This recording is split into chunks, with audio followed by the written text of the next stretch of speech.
Hey neighbor, welcome back to ARTV. My name is John, and it's time to review the fourth studio album, If I Can't Have Love, I Want Power by Halsey. This was produced by Nine Inch Nails' Trent Reznor Atticus Ross, with them also handling the majority of the instrumentation, and they even had their primary mixer come on and do a lot of these tracks too, Alan Moulder. It was such an interesting concept, because on paper a few years ago, I would have never called this. It was a total shot in the dark, but after Manic dropped in early 2020, I considered myself much more of a fan. That was in fact an honorable mention for me for best albums of 2020. I was so critical of her early works because I saw the talent, but I also just felt like she was trying to build up these worlds that went nowhere and tried to be fantastical just for the sake of being fantastical. And while those problems have kind of strung throughout her subsequent releases, they've been nowhere as prominent, and I've been excited for this album because of the people that are featured on it, but also where Halsey was going with her artistry. Lyrically, this is a concept record about the horrors and the joys of childbirth and just what women maybe have to go through, some of the nightmares surrounding both that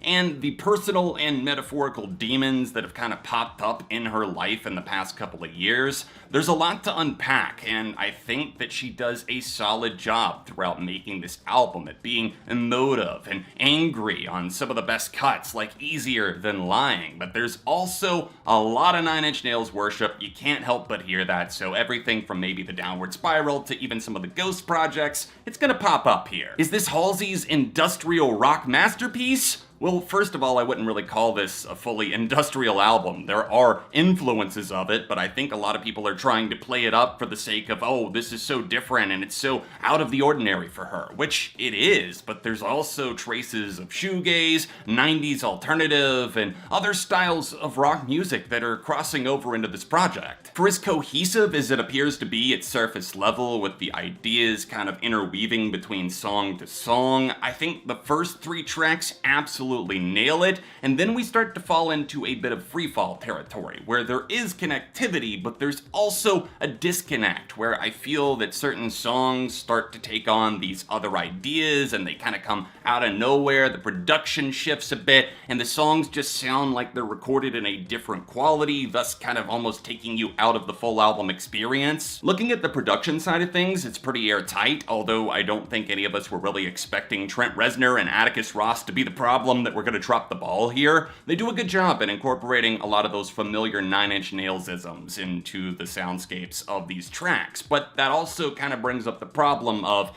is there actual new creative ingenuity here, or are we just repeating the past? It's a hurdle that I'm sure some people might not be able to clear, but it definitely clicked for me more so after a few listens through the album. I do think that it starts off extremely strong. We have a 3-track run, an introductory precursor to the album that lets you know exactly where she's trying to go with this. Battling against your own mind is a major recurring element on this album, and I have to commend Halsey for the way that she kind of personified the monster in her head and took it and made these kind of dark songs that drift down these alleyways that you don't necessarily entirely see coming. With the instrumentation coming from Trent and Atticus, I appreciate the synthscapes, the fact that there are some loud fuzzy guitars layered on top, the bass programming in the background, the kicking drums. There is variety here, and it's tastefully executed even if it is a bit overly familiar. Honey, for example, stands out as a different type of song that features some brash drumming from Dave Grohl. There's also more of an alternative rock grind to this one, which can interfere with the overall flow of the album, but looking at it in a confined space as a standalone song, I think there's a lot of power here, and this one was written very quickly. Halsey was just trying to show her brother her process for how she writes a song.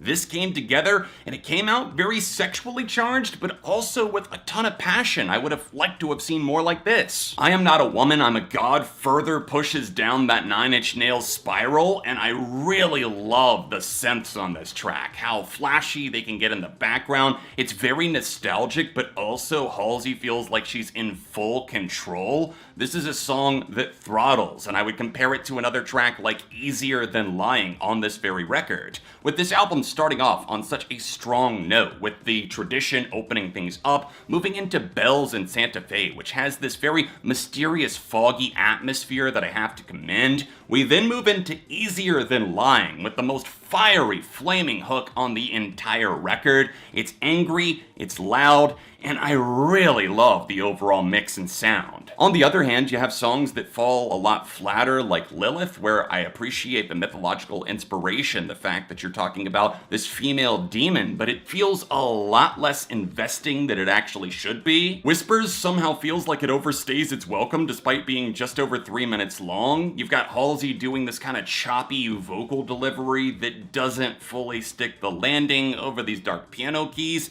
And then you have something as catchy as Girl Is a Gun, and it's kind of a bop in the moment, and I appreciate the electronic crescendos, but will it hold up in the long run? I'm not entirely sure if it's got a shelf life. 1121 is a song with a title that refers to November 21st, the date that Halsey found out about their pregnancy, and I appreciate that this song has the slow burn feel to it. There's these light, minimal synths that slowly, eerily creep into your soul, and the descriptive textures that Halsey lays down here are fascinating. Despite there being conflicting emotional tones all throughout If I Can't Have Love, I do feel that that was meant to be a part of the concept, even if it doesn't always pay off, but the sweetest song that we get in the entire track list is Darling. Lindsey Buckingham plays the gentle guitar on this, and it almost feels like a lullaby. It's just a very serene piece where it feels like Halsey is talking to herself and kind of reflecting on everything that she's done up to this point in her life, how she got here, and how she'll handle motherhood.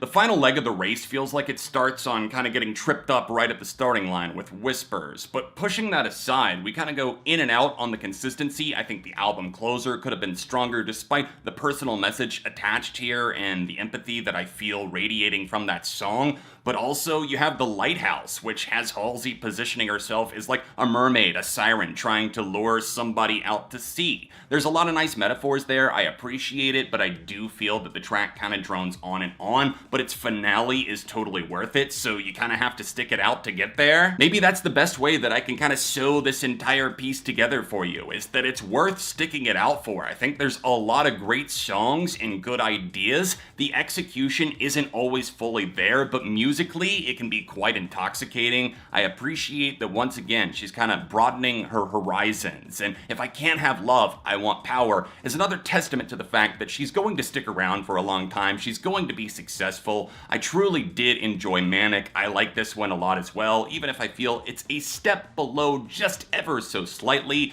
I'm going to give If I Can't Have Love, I Want Power by Halsey a 3.5 out of 5. That's my 2 cents on the album. Thank you for watching my review. If you want to let me know what you thought of the record, then hit the comment section, and while you're down there, hit that like button because a like goes a long way, and subscribe if you're new in town. If you want to see my top 10 favorite Halsey songs, then tap right here, or tap here to see me review Manic by Halsey. Other than that, my socials, including my Patreon, are in the description, and I'll be back soon with more on ARTV.